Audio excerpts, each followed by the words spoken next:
Hello everyone, welcome to Ash's Whiskey Wars. For today's Whiskey War, we've got two Jack Daniels against each other. So a little bit of a bourbon war today. We've got the original Jack Daniels bottled at 40% ABV against the single barrel select bottled at 45% ABV. Now, to be honest with you, I do quite like the standard bottling. The bottle, I like that square shape, it's quite nice. But I'm not a fan of screw caps. The single barrel definitely looks a lot more premium. In fact, it's one of the nicest bottles that I do actually own. And of course, it comes with its own cork. So let's quickly get these poured out and let's get stuck into it.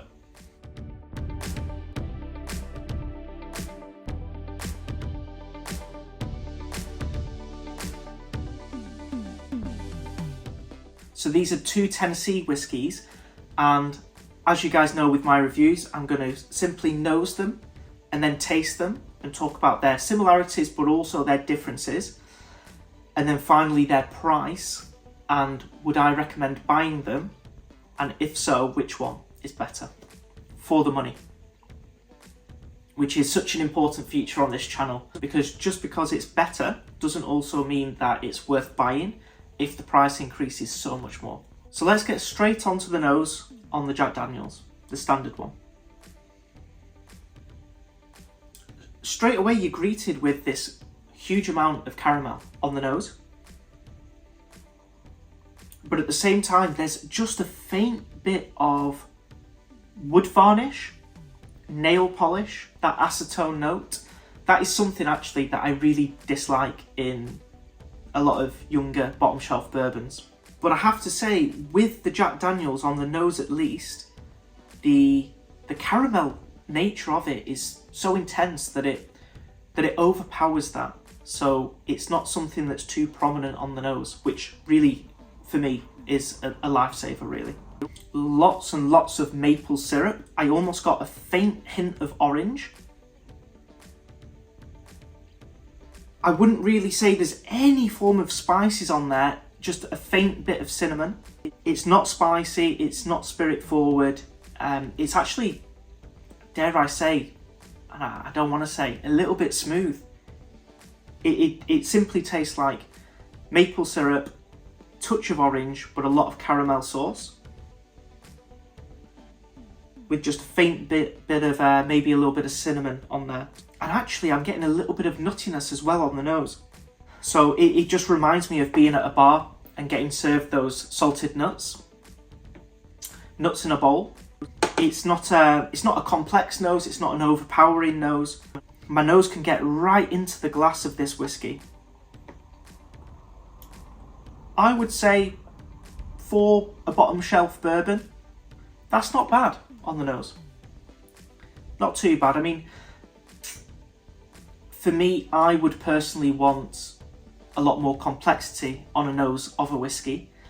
But I think when you're out, if it's an affordable price, this is usually the cheapest you can find at a bar. It's well worth it. We'll talk about would I buy the bottle later on in the video. But let's just see how it compares to the single barrel select. Actually, you know, this is something that I mentioned in my neck pour of this whiskey. I really, really enjoy this whiskey, but what really spoils it for me is this wood varnish note, the acetone nature that I mentioned I got on the original JD, the entry level. But it's actually stronger on this Jack Daniels, and that's a huge disappointment for me. Now, colour-wise, the single barrel select is much darker. I don't know if you can pick that up. Maybe if I put it against the black, you can see. For me, the dominant note is the wood varnish, whereas the dominant note here is maple syrup and caramel. And so the 40% comes across sweeter than the single barrel does. I think I'm getting a little bit more oak on the single barrel, but far more nail polish remover, which I don't like at all. And then beneath that you get the caramels. I actually, I'm going to cause mayhem right now, because for the nose I actually prefer the 40%. Let's get stuck onto the taste.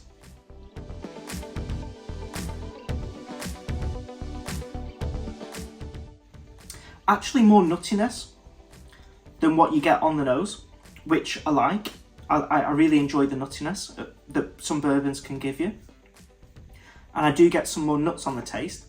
The finish is incredibly short on this whiskey, which you probably do expect, if I'm being totally honest. There's a neutral spirit taste that comes through, that ethanol.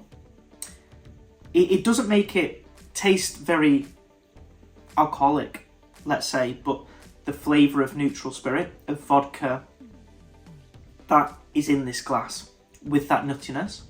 And then behind that, in third place, will be the caramel. Whereas on the nose, the caramel was the dominant factor. So I appreciate the nuttiness, but this tastes very young and a lot of neutral spirit. So the taste is where this one really does fall apart. Let's see how the single barrel select compares on the taste.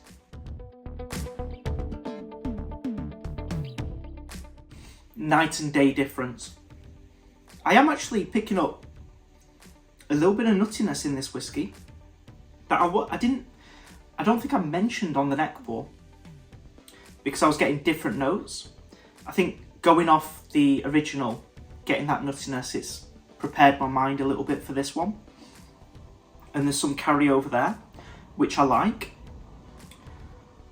But in this whiskey, I'm getting a firm banana note and a little bit of chocolate, and it really does remind me of banana and chocolate loaf, which is one of my favourite things to bake, I should say. So you get that cinnamon, that sweet cinnamon, a little bit of chocolate chips, and banana loaf. I wouldn't call it a natural banana though. It does come across like an artificial banana if you've had the banana foam sweets that we have in the UK, or you have anything artificial banana flavoured. Could be protein powder. That banana, for me, it's a bit of a letdown because I don't like it anywhere near as much as natural tasting banana. And I think what turns that artificial is the nail polish remover. I think that mixes with that banana note and slightly degrades it. The finish is a lot longer than the standard. I'd call it a medium finish. That banana note is now coming through a little bit stronger on the nose. I have noticed in my videos, I've just recently come back from Germany, and the first couple of days I arrived back, I do sound nasally. So I wonder if it does affect my reviews a little bit, whether there's some blockage or something. But tell me how I sound. I think I sound super nasally. The taste on the standard, I've had enough now. I don't need to go back in for another one. Pretty basic, to be honest. Pretty basic. But the flavours that you do get, they're not bad. It's just that for the money, there's probably a lot better out there. I'm starting to get a few more baking spices through on the single barrel now, on the nose, after tasting it. And again, that really goes well with that baked banana and chocolate loaf. For me, it's just, this could be an incredible whiskey, but the drawback for me, and it's a big drawback, is that nail polish remover, that wood varnish sort of note. I really dislike it. So for me, I have so many mixed emotions with this bottling. There's things that I love about it. It's unique, and the notes that I get, I really do appreciate. It just so happens that the note that I really dislike in a bourbon is one of the strongest notes in here. On the taste, I'm actually getting a little bit of citrus now, which makes my mouth water a little bit. It adds a touch of sharpness to the whiskey. It makes it a little bit more mouth-watering now. Adds certainly a good dimension of life to the whiskey. Some complexity, gives me something else to think about. I do like that addition of the citrus. It's maybe a grapefruit citrus note in there. I do quite like that. I feel like strangling this bottling. So much potential, but it's is killed off with that nail polish, that wood polish for me, personally. Okay guys, pricing. So the Jack Daniels, clearly readily available all across the world really, it seems like. One of the highest selling whiskies of all time. Not as cheap as some other bourbons that I think are a little bit better, if I'm being totally honest. So in the UK, we can get Buffalo Trace for about £17. And this is actually around £25.